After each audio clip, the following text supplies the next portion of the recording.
It is my pleasure to introduce our next speaker, who is representing the Hindu Women's Organization, of which I'm a part of, Ria Manbodh.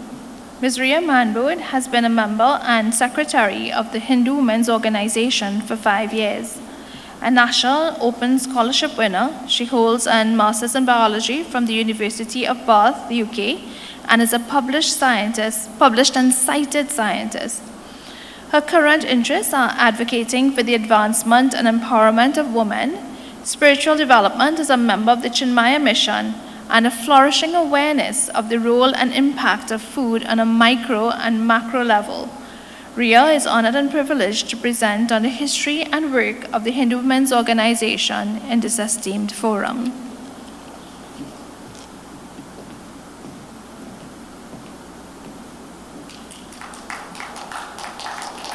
Sitaram, good afternoon everyone. Welcome to our lovely Trinidad Island state of Trinidad and Tobago. I'd like to convey my thanks to our president, Mrs. Tiwari, for allowing me this forum to get exposure in this regard. We hope that you enjoyed the many pleasures our country has to offer. We also hope that you take back only pleasant memories of our natural environment, culture, and traditions. As the current president of HWO, I'm speaking on behalf of Mrs. Tiwari. I proudly represent the founders, the previous presidents, and members who have moved on.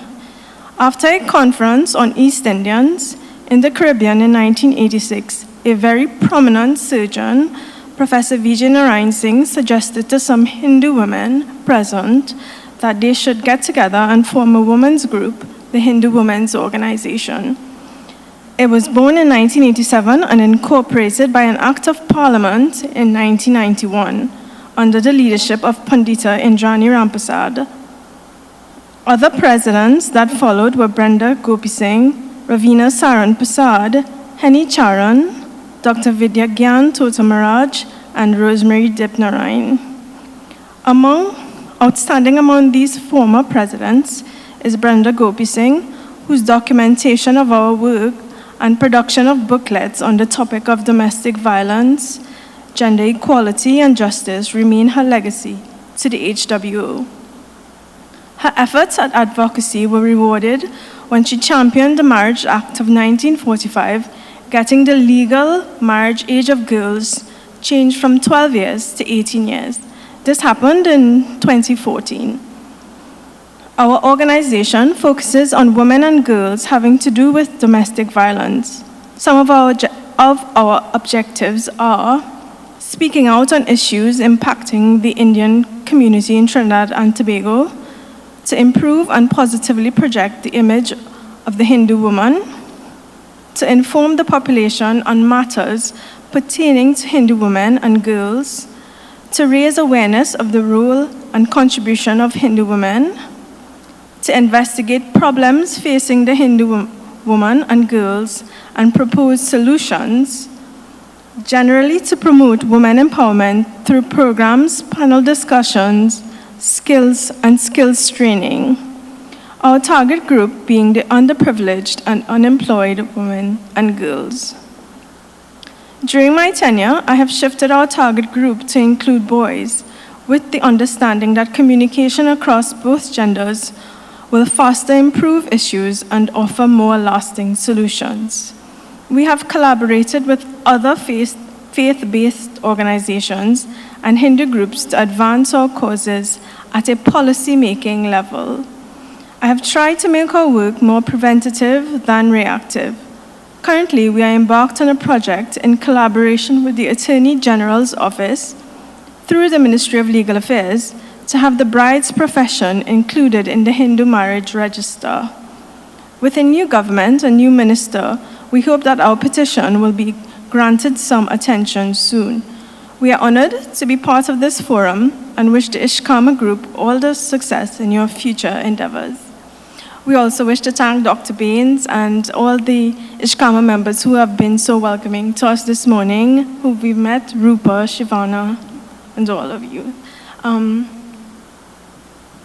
So on the screen is our most recent logo for our organization. It was only designed about a year or two ago, and the message says Nari Shakti, which simply means woman power.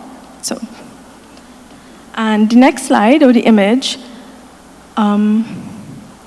reflects some of the, gives a sort of snapshot of some of the projects and works that we've been doing over the last few days. So I'll talk you through some of them. Right, starting from your top left, we were granted some PAHO hampers during COVID around Christmas 2021, and that's a snapshot of us receiving the vouchers from our partnering supermarket that we distributed during that period to deserving families. Then we participated, or we collaborate, so we show our support to other gender-based groups. We participated in the 5K of Coalition Against Domestic Violence. I think that was September 2023, their 5K run around the Savannah. Then we have, and also in 2023, we did a skills training in sewing to unemployed women at a mandir in Kunupia.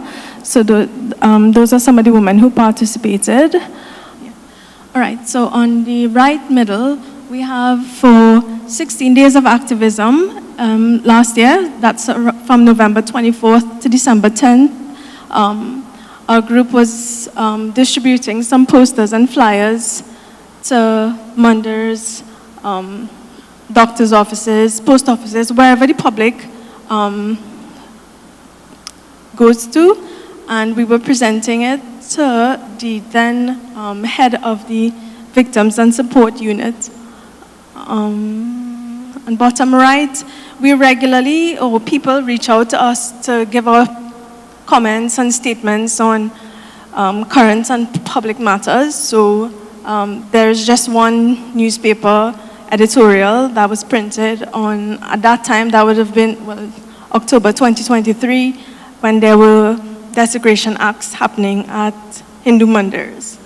And on the bottom left, this year, we had a skills workshop, a mithai making workshop at a mandir in central Trinidad, and it was very well attended. We had about more than some of our members who, everyone's busy with their own lives, you know, their families, and somehow we are all able to mobilize and come together, and everybody puts in, chips in, and we get the work done. So those are just some of our few of our members. Thank you for your attention.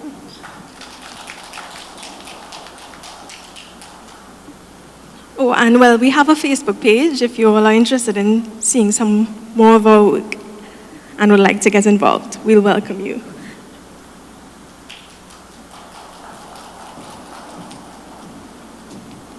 Thank you, Ria.